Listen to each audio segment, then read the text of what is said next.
Welcome to More Than a Conversation, the podcast where we meet and have discussions with some of the most interesting people and innovative leaders in their fields from all walks of life.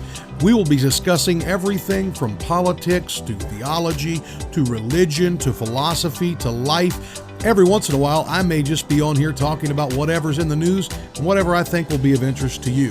This is your host, Patrick Connolly, and I hope that today will be more than a conversation for you.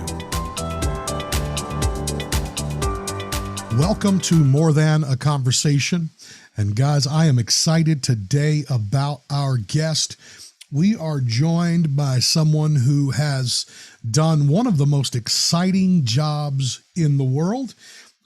We are joined by someone who is signing up to get one of the most important jobs in our nation, and someone who has led in a manner that was exemplary all along the way. Someone I was able to meet just a few months ago. In fact, last year or this year, early in the year, we were able to meet. And when I met him, I was struck by his teaching on leadership, but more than that, his story, his Christian faith, and so many other reasons that I think you guys are going to love him. He has recently written a book entitled Boom. We're going to talk about that some today, but it is my honor to have with us today Brigadier General retired John Dragon Teichert. John, thank you for joining us today. Patrick, it is awesome to be on here. I know we talked about this podcast when we first met in the spring, and I'm overjoyed that we finally were able to make it happen. I'm absolutely excited to have you on here. And I know you had a lot going on. You were writing a book. You were launching a Senate campaign. Lots of things happening. And so now we get to kind of hopefully catch up a little bit in the midst of all those things that you have going on in your world. Now, I have to ask, though, I won't ask the origin of the nickname Dragon, as in the book you said you're not telling that story. But on More Than a Conversation, we like to have a little moment where we talk about where folks came from. So before you were General John Dragon Teichert, tell us a little bit about your backstory, just childhood, how you grew up. Patrick, I grew up as the son of a National Park Service employee. My mom was a stay-at-home mom. We lived for the majority of my youth in the very northwest tip of the country, Port Angeles, Washington, which is about 2 hours west of Seattle. And sometimes that makes people tilt when I say west of Seattle, because people don't imagine there is a west of Seattle. But there is a peninsula that sticks out called the Olympic Peninsula. And if you take a ferry from Seattle about 30 minutes and then drive about an hour and a half, then that's my hometown of Port Angeles. And I grew up in a loving home. I grew up in a home that stressed patriotism and service. And the combination of that and seeing Top Gun in our one theater in town as an 8th grade boy solidified my desire to serve in the United States Air Force. Top Gun. I'm sure that inspired a lot of people to try to go down that path, but you were one of the few that made it down that path to actually being able to fly those incredible machines. Now, I have to ask, first of all, when you say National Park Service employee, it's interesting because a lot of my life actually was shaped by the Park Service and Park Service employees. I grew up in an area, I grew up right outside of a place called Harpers Ferry, West Virginia. And we had a national park there. I grew up in that, in that area, lots of national parks, battlefields, not far from home. And as a kid, one of my dreams was to work at the park. I do wonder, you're up there in the Northwest, not exactly the Bible Belt, but you're somebody who your entire story has a strong Christian faith. Tell me a little bit about that. Absolutely. I grew up, Patrick, in a church-going home, but not a Christian home. And the difference is that I would say that we were cultural Christians, where we went to church on Sunday, but I didn't have a personal relationship with the Lord. I didn't hear good, solid biblical preaching. And it wasn't until several years later, when I was in Lancaster, California at Edwards Air Force Base as a student in test pilot school, where I started to hear a clear presentation of the gospel there at Lancaster Baptist Church. But I was in the midst of this wrestling match as I heard that between the humility and the conviction that I knew I needed to get saved and pride and hardness that thought that I had known enough about Christianity. I was probably okay. And literally it took a year and a half of great preaching at Lancaster Baptist and great teaching. And a young lady got up on a Sunday night in October of 2004. I was 32 years old. She was a lead soloist. Malin Quimba is her name. And she gave a testimony that weekend at a ladies' retreat, she had accepted Christ as her savior. And I thought to myself that in that wrestling match I was dealing with, if she was dealing with the same thing, she could have easily let pride and comfort and complacency win out, because everyone knew her. She knew the Bible. She was out of Bible college. And she acknowledged that she needed to accept Christ as her savior and let humility and conviction win out. And that night, I accepted Christ as my savior. And praise God, now coming up on 20 years next year, I will have been serving the Lord and living underneath his authority as a Christian and a man that acknowledges that great gift that he gave to all of us that we acknowledge this Christmas time. Absolutely. And what a great time of the year, of course, to be remembering that gift that he gave. I want to take a moment and talk a little bit about your book. And I think that's a great way for folks to get to know you, to know more about your story, what you're capable of, what your philosophy of leadership is, particularly right now as you're looking at the possibility of becoming a senator there from the state of Maryland. But as I go into your book, it talks about being leadership that breaks barriers, challenges convention, and ignites innovation. But I want to talk, first of all, for those that are listening, what is a leader? I think it's so important that we define leadership and who this book and these principles apply to. In my mind, it's not just a person leading a corporation. It's not just a CEO, a CFO, a pastor, a military officer, but we're all leading somewhere. So as you're writing this, what kind of people can draw benefit from these principles? Patrick, that's a great question. And you're spot on that it doesn't mean that somebody has to be a one-star general to be a leader. We have leadership roles or people that are within our spheres of influence and impact that are family, that are friends, that are neighbors, that are fellow members of the community, fellow students, fellow coworkers. Every single one that's listening to this has people that are watching and listening to them. And to some extent, that makes us all leaders. And I actually wrote this book not focused on being the leader of a big corporation or an organization, but with the realization that everyone faces bureaucratic barriers or barriers in their lives. And as leaders, this book gives them some basic leadership tools and some tools to break down those barriers in order to best achieve whatever it is that the mission is for that individual that is listening and ultimately reading. And ultimately, as you walk out this journey that your book lays out, the military obviously is a context where there's leaders on every level and leaders having leaders. But within that system, I want to talk a little bit about the system that you were stepping into. A lot of the people that are listening to this are going to be dealing with a structure, a system, a lot of church leaders, even structures and systems.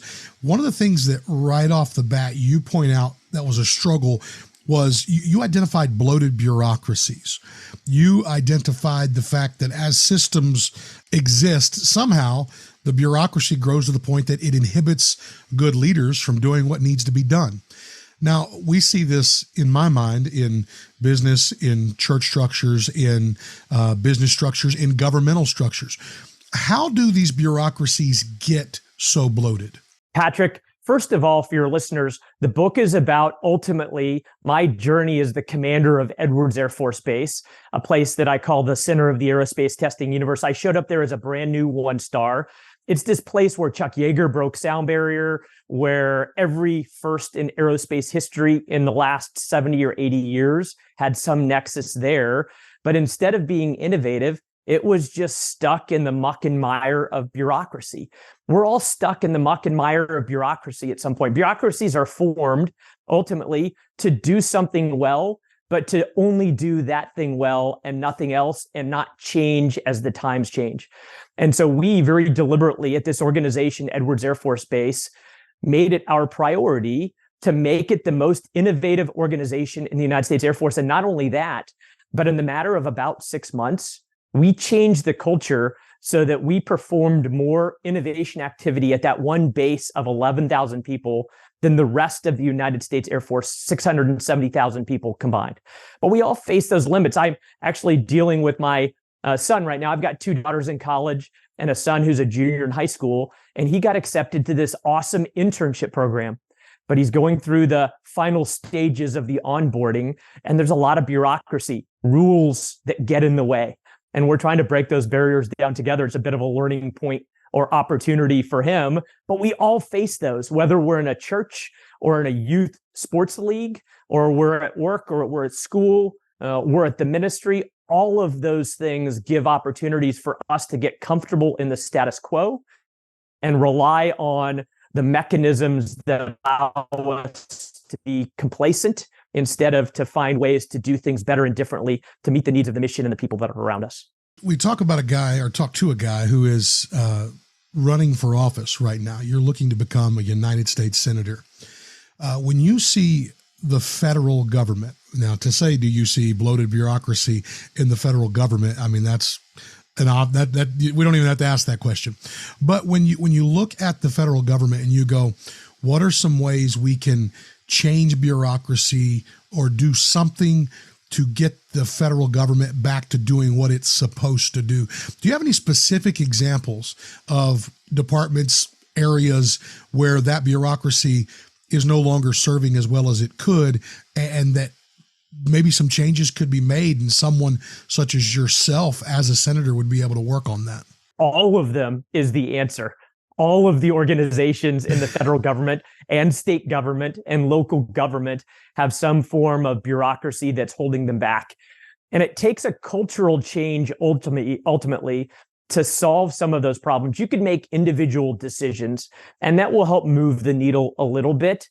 But there's something that fundamentally and culturally needs to be done. And my recommendation specifically for the federal government is something that I intend to do on day one as a U.S. Senator on the 3rd of January, 2025, after I win and then take office, which is to make it a mandatory rule in the Senate and the House that before they debate or consider anything, they open up the United States Constitution and they read where in that document it says that the federal government should be even considering this. Because my reading of the Constitution is that if it's not in there, the 10th Amendment says that it's reserved to the states or to the people. And that may take a little while to catch on, but just going back to the founding document, the basis for our nation, much like Christians should go back to the basis of their faith regularly, which is the Bible. But you go back to the standard, and then you discuss what the standard says about what you're talking about. And with respect to the federal government and Congress, that gives us an opportunity to really shift our mindset and ultimately our culture to stop doing these things that sound like good ideas and only start doing the things that the Constitution says the federal government should be doing. It's interesting that you say that. Go back to the Constitution. I've got one laying here. Part of my daily routine is to read typically an article from the Constitution. You know, I'll read a page or two. But this document, this small document, you know, thousands of pages of federal code. This document doesn't give them that latitude that's there of widely drafted laws that are so muddled in the way that they're written that the executive branch, depending on which party, can take things any direction they want to go. It's good to hear someone say that we want to get back to the Constitution, get back to the basics. It's interesting, a phrase that I keep hearing from you is that what we need is leadership, not politics. What does that mean? That's spot on. That is actually my motto as I go through this. If you think about where we have gotten to as a country, it's because of politicians and politics. I'll describe what I mean by that here in a bit. But they aren't going to get us out of the hole that we're in. It takes leadership. And certainly in the version of the politics we see today, it is diametrically opposed to leadership. Leadership should be selfless, and politics is fundamentally, in the day and age that we live, selfish. Leadership finds opportunities for mutual benefit, and politics sees life as a zero-sum game, where I win and you lose, or if you win, then I lose. Leadership is ultimately about finding ways to inspire and unite and encourage And politics these days is about dividing and sowing seeds of fear and doubt. They are fundamentally different. I can't bring politics to my run for U.S. Senate and my tenure as a United States Senator because I'm not a politician. That's not what I've done my entire career. But I have led for the last 33 years since I took my oath of office as a 17-year-old in ROTC to support and defend the Constitution of the United States. And that is what I bring ultimately to this campaign and to the office that I will hold once I succeed in this campaign. You mentioned selfishness versus selflessness. Prior to us beginning this recording, we were talking about the greatest generation, that World War II generation. Somewhere along the line, we have lost the idea of sacrifice for the good of a greater good. But there's also this fine line that I think we walk where we have people that want to make everything communal, make everything group, almost a Marxist ideology that speaks of giving up oneself for a group identity, if you will. How do we walk out selflessness as individuals, as leaders, as a nation? How do we get back to sacrificing for our nation, for the good of our neighbor, without going over the edge of Marxism in a world that's pulling that way? Patrick, I think we go back to founding principles, our first principles. I talked about swearing that oath to support and defend the Constitution of the United States. I love the idea that for my entire adult life, I have served not under a person, not a general or an admiral or a boss. The oath that I took was to the founding principles. And the idea that we are never where we ultimately want to be as a nation, but we are on this long time journey that must be guided by foundational principles. If you look back, and this gets a little historic and pedantic, but I don't mind, and hopefully your listeners don't mind. But Alexis de Tocqueville showed up in this country in the middle of the 1830s as a Frenchman, a historian, a political philosopher. And he made the determination that what made this nation great was a combination of citizenship, community, and patriotism and religion. If you look at a recent Wall Street Journal poll, you'll see that all of those things are at lows for our nation right now. It's fundamentally because we've stopped believing in our first principles, in part because we haven't been paying attention to them and why they are so grand and why they are so good. And in order to get back to what you're talking about, which is this desire to sacrifice selflessly without caving into some larger group apparatus that is the opposite of what our founders desired, then we need to get back to those principles, to teaching them, to thinking about them, to applying them at all different levels in government and out of government within this country. Because back to de Tocqueville, that's what made us strong then, that's what made us unique then, and that's what ultimately will carry us through even tough times like today.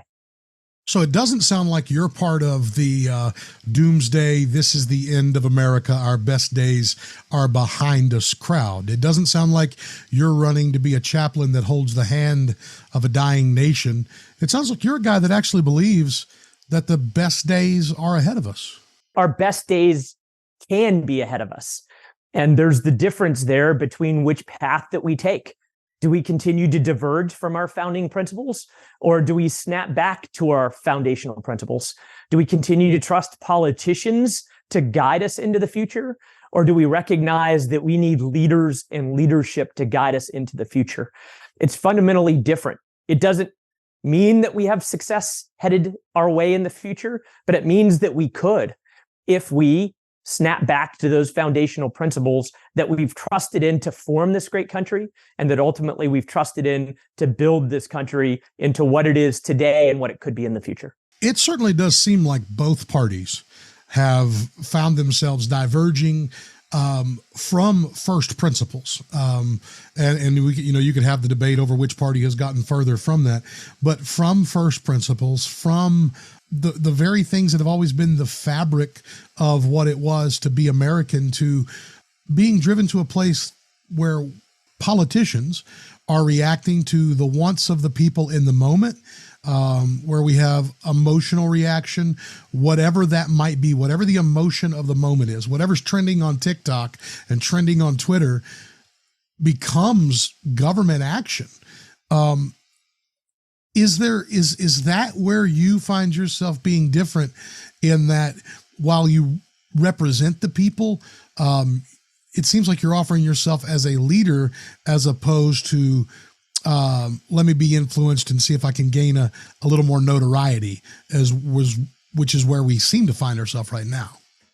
Patrick, we've got real problems and challenges in this country, and they require real solutions. And that means actually working with other people. I'll tell you a quick story. I was the nation's senior defense official to Iraq from May of 2020 to July of 2021, a great position over there, deployed for 14 months away from my family.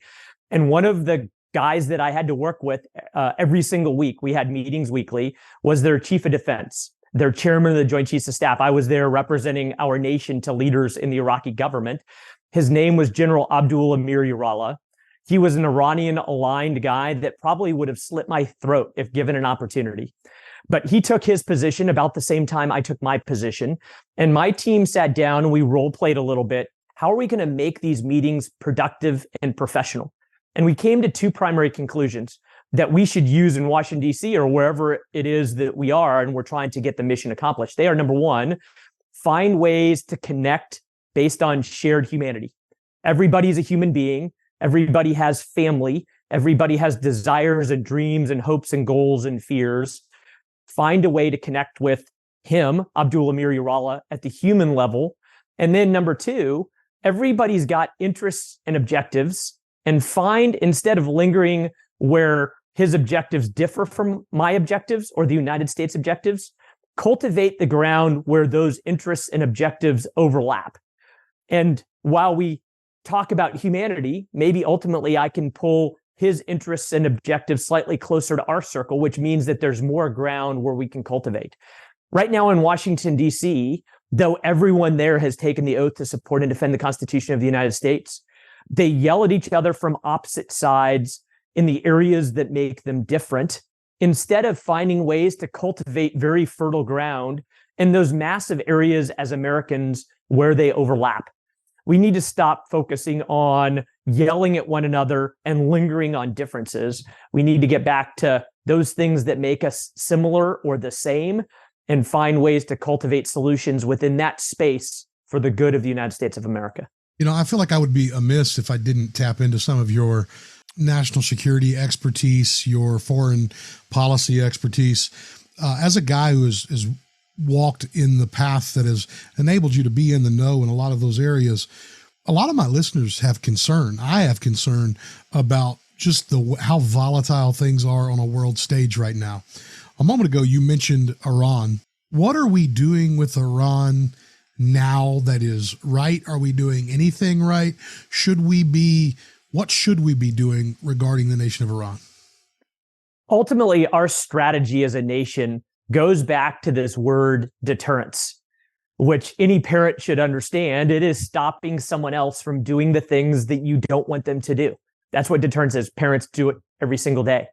The nation ultimately desires to do it as well. And whether it's Iran, China, Russia, North Korea, or others, our strategy is deterrence.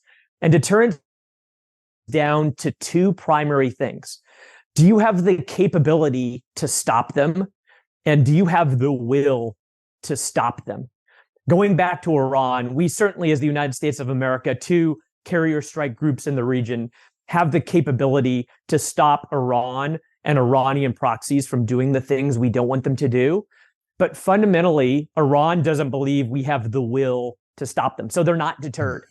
I was that senior defense official in Iraq during the changeover of administrations between Trump and Biden. And I saw firsthand that the Iranian-aligned groups in Iraq were salivating at the thought of American weakness, not weak capability, but weak will. And the fact that very shortly after the Biden administration takes over, they're begging to get back into the Iranian nuclear deal. Very shortly thereafter, we execute a feckless withdrawal from Afghanistan that demonstrates weakness and takes pressure off of a 500-mile border with Iran. And then the dominoes start falling. And we see Putin's intent and ultimately his execution of an invasion of Ukraine in February of 2022. We see China emboldened in the Western Pacific and the South China Sea. And all of it goes back to the fact that we are unable to deter. Though we have the capability, we have demonstrated a lack of will, and our adversaries are going to take advantage of that until they see something from America that demonstrates strength, capability, will, and resolve. You know, I had Colonel, I believe was his rank, Stuart Scheller, on not long ago. He wrote Crisis of Command. I don't know if you're familiar with that book or not. Marine Colonel, he's the guy who came out in uniform and went after Biden, then kind of decided to not apologize and gave up his career right on the edge of retirement eligibility. It seemed, he had a lot of very good reasons for his statements and his argument. In fact, I had a few things to ask you about regarding that. But one of the things that I noticed, he obviously talked about the withdrawal, and I think there was a lot of personal feeling he had there for what felt like waste in Afghanistan and the lives of men and women that were precious American lives who went to do a mission that he felt like was not completed.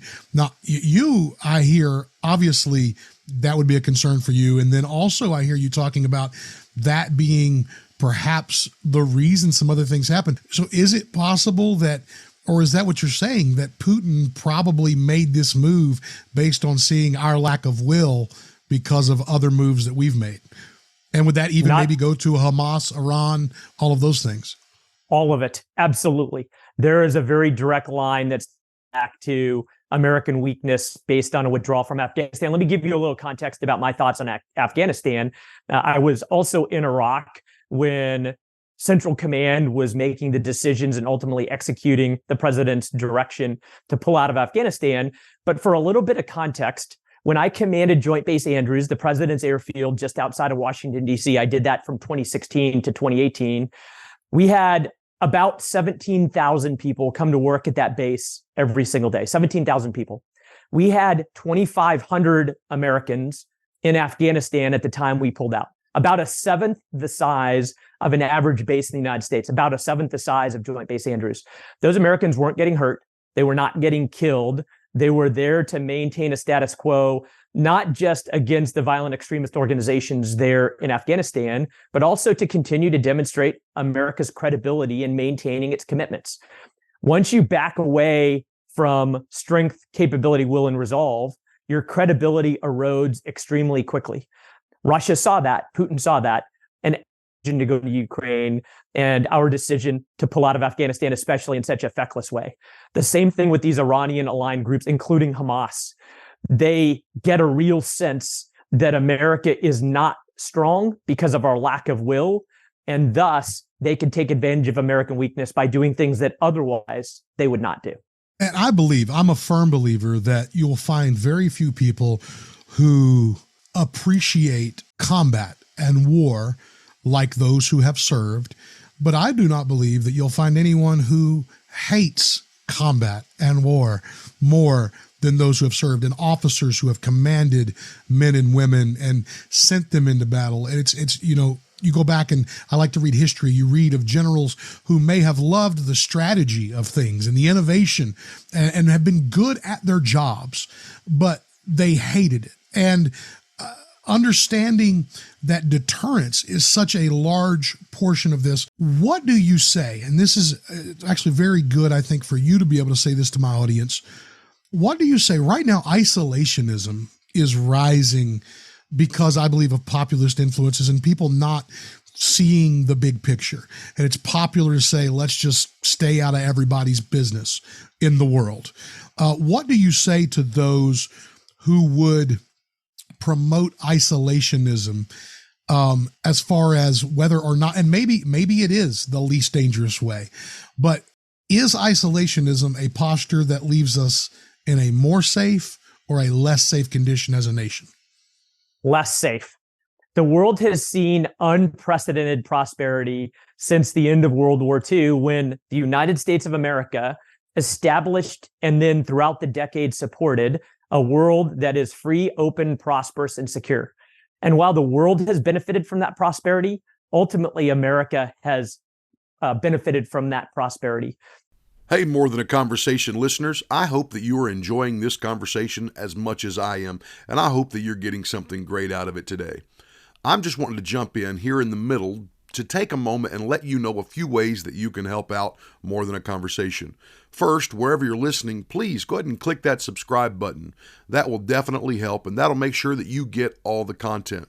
Also, if you have a way to rate, if your app allows you to give a 4-star, 5-star, whatever the rating is that's the top rating, I would so appreciate if you would go ahead and drop a rating there. That's how the aggregators and the distributors rank podcasts, and the higher the ranking you give, the more ears will be able to hear these great conversations.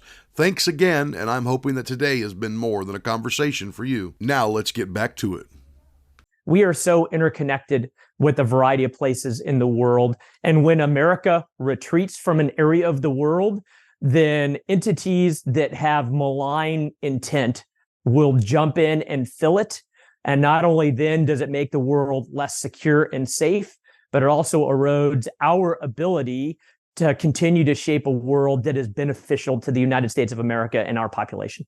So it sounds like we need to be making positive strategic decisions as opposed to letting everyone else sort things out. And that has become, again, a popular refrain, but I don't think it's one that it's not tenable.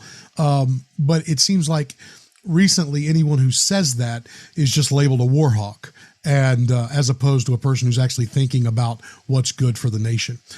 Another question. Recently, the Secretary of the Air Force released a memo, a document letter calling for completion of war plans regarding China to be completed by January. When I saw that, obviously it's one of those things that's out in the news, so it's not top secret. But when I saw that, it made me think, it sounds like, things are getting serious if we're thinking that we need to have all these plans in place. Is a armed conflict with China inevitable?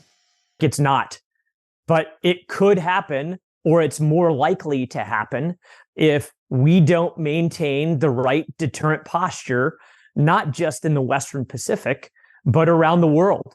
As we consider what we do in Ukraine, or how we support in Ukraine, or how we support in the Middle East, whether it's in Iraq or Saudi Arabia, or certainly Israel, or as we make maneuvers to consider what's happening in South America, in Venezuela, or some of their malign activities or intents, China is constantly watching. And they are making a decision day by day whether it's worth it to make a move in the Western Pacific. The other part of deterrence is that it's all in the minds of an adversary. It's all in their minds. And you need to tilt the balance such that in their minds, they believe there is a cost and a risk that is far greater than a benefit for them to take this action that we don't want them to take. And thus, we need to be strong in every place in the world that is reasonable. Certainly, we need to weigh our assets and resources and posture in the Western Pacific specifically to counter that threat.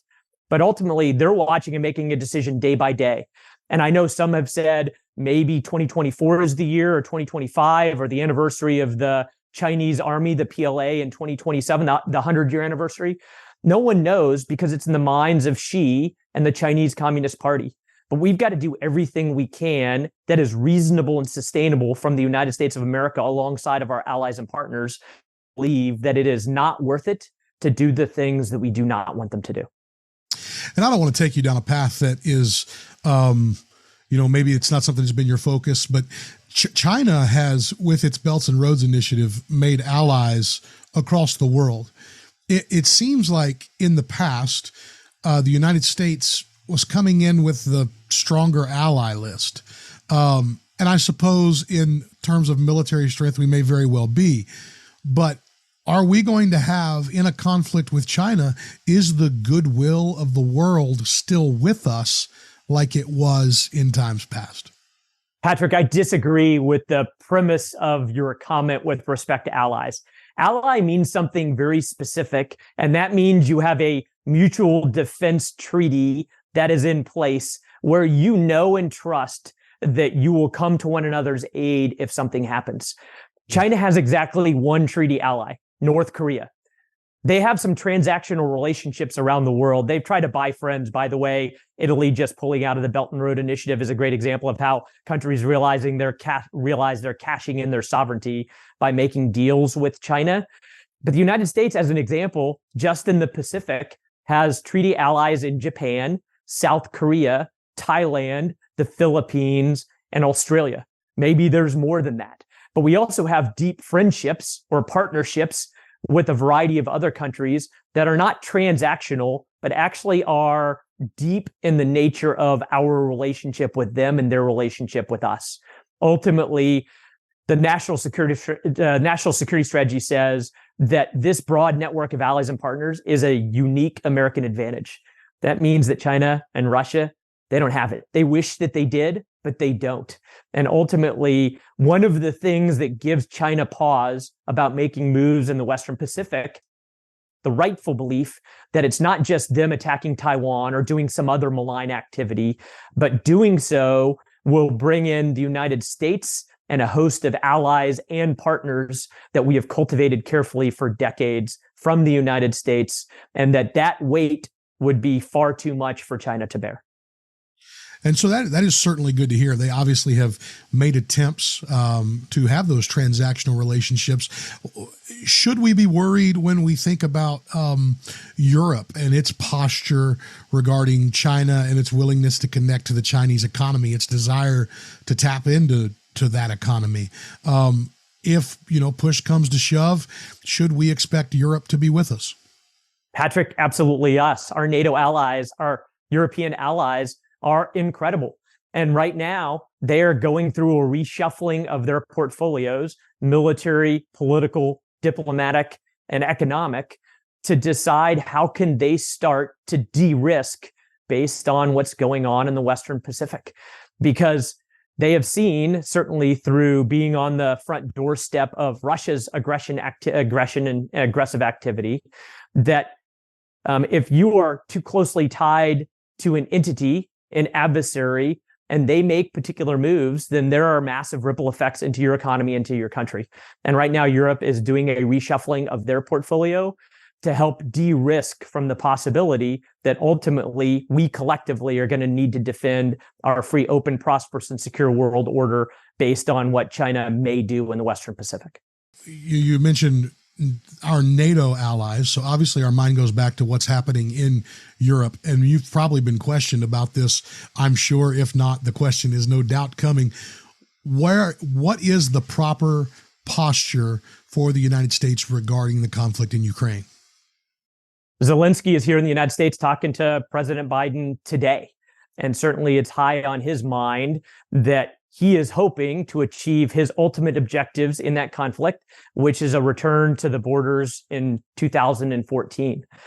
What President Biden has to do as he looks in the mirror before he has these conversations with Zelensky is realize that much of the reason why there is now a stalemate in Ukraine between Ukraine and Russia is because the United States has been far too late in delivering specific elements of capability that could have allowed the offensive by Ukraine to succeed if they didn't give Russia time to plant all of those difficult defenses that Ukraine has now faced for the last several months.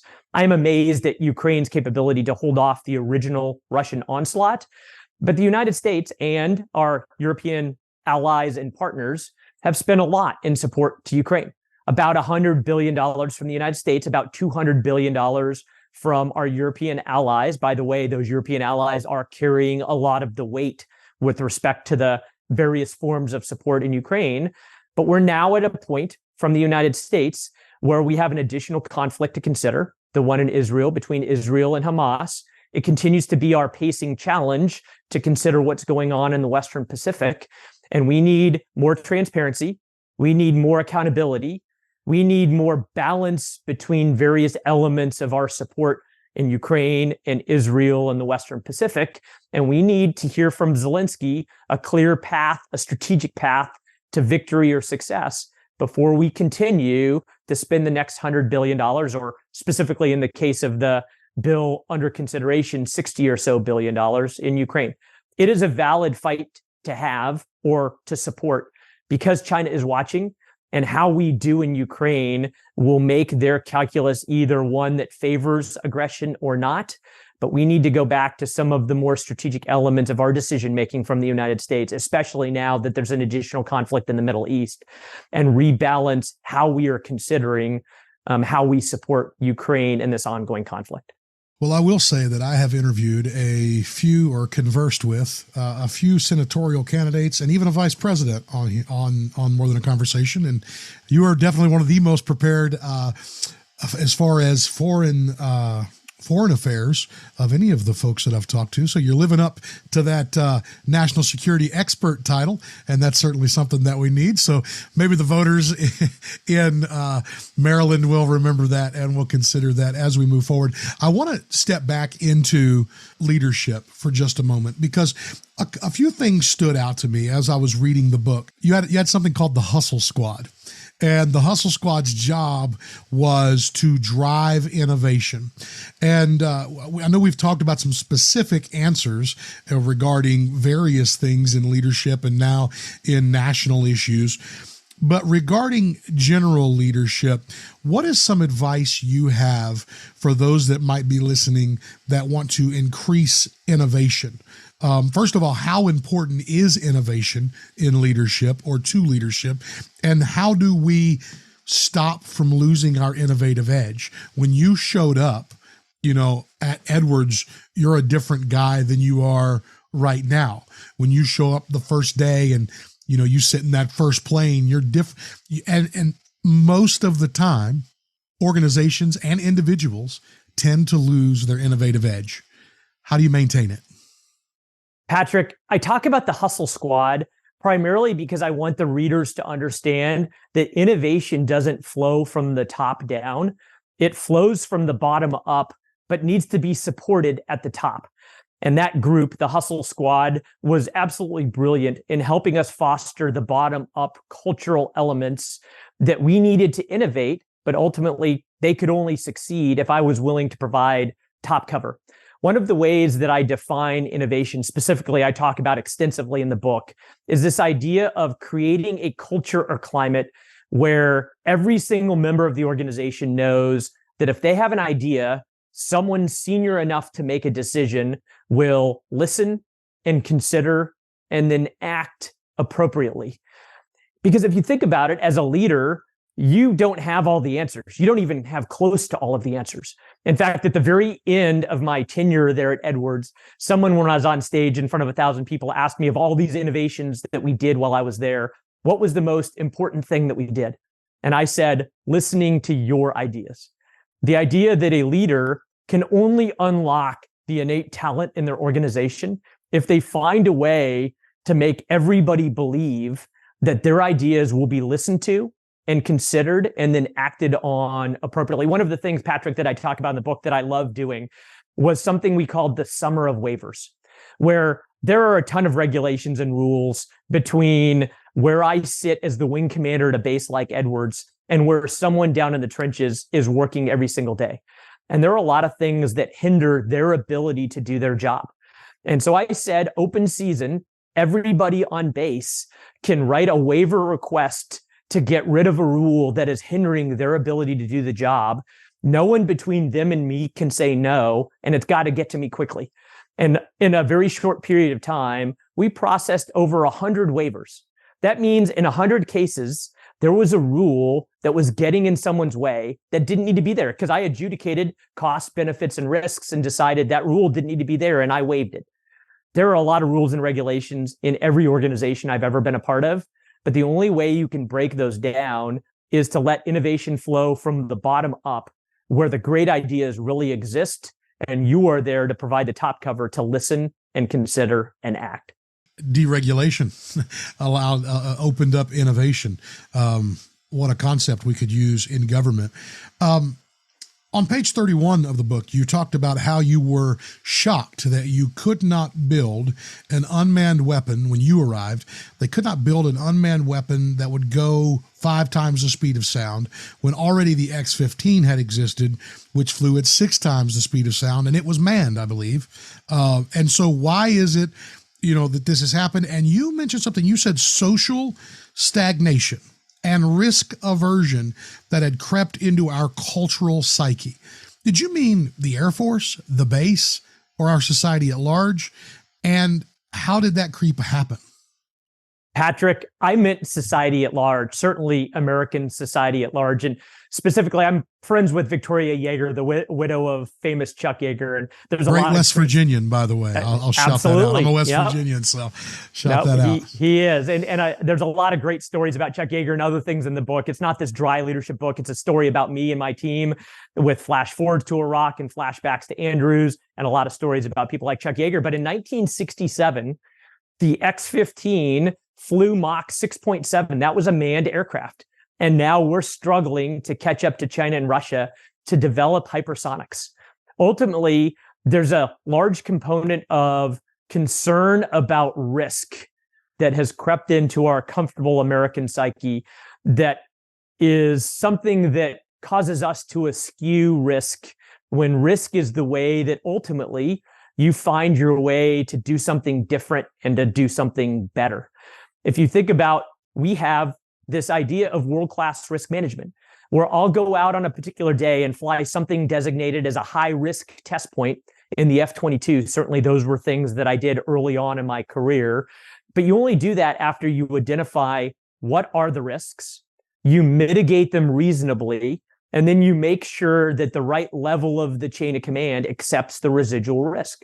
Right now, we are so hesitant as a society to take risk or allow risk that it causes us to have backtracked in hypersonics and ultimately backtrack in a lot of different things that otherwise could allow us to move our society forward. Or how do we motivate ourselves out of that risk aversion? It's tough when you're comfortable. There's a guy named Thomas Kuhn who popularized the term paradigm or paradigm shift. He's very pessimistic and said that the only way that you can change a paradigm is to go through a crisis, and that will shake you out of paradigm. I hope that the American society can get out of our comfort zone before we see a real crisis. Maybe we already have. Certainly COVID was one of those that could have shaken us out of our comfort zone. And sadly, we seem to have regressed back to a comfortableness in our society. But ultimately, I don't believe it takes a crisis to shake out of a status quo that is complacent, but we do need mentally to take ourselves out of our comfort zone and realize that there's far better things in store for us if ultimately we do so. You know, before you go, I can't have a guy who has flown some of the most incredible machines in the history of mankind without talking about that just a little bit. So do you have a story? What is your story when someone asks you, what's it like to fly? You flew the F-22, correct? Is that, am I right? I did. On that? I started as a combat pilot flying the F-15E Strike Eagle, an amazing war-capable machine. And then when I jumped into the test world, for the most part, I've flown the F-22 Raptor, including very early on in the program. As far as the story goes, the thing that I most remember about the F-22 is how amazingly capable it is. I tell people that you can pick the 3 best pilots you know, let them pick their favorite or best plane against a new guy or gal at an F-22, 1v3, it's no contest. That's how good it is. But from a maneuvering capability, I remember going up to a test point that's at 60,000 feet and Mach 1.75, which is, almost 2 times the speed of sound. You're going really, really fast, more than 1,000 miles an hour. And I remember climbing through 50,000 feet where the air is extremely thin at something like 15 degrees nose high. And I was approaching Mach 2 and I had to pull the engines back to idle just to get to 60,000 feet and as slow as Mach 1.75. That thing is a rocket. It also is stealth. It also has integrated avionics. It can also maneuver more capably than any other aircraft. But the combination of those factors is absolutely incredible. And as I was climbing into that test point, I was laughing to myself that I couldn't believe I was in such an incredible machine. Yeah, it's amazing. First time you get in to one of these just next level machines, what was like the moment that you go, oh my gosh, I am flying. I'm going so fast. I'm so high. This has got to be the most incredible machine ever. What was that like?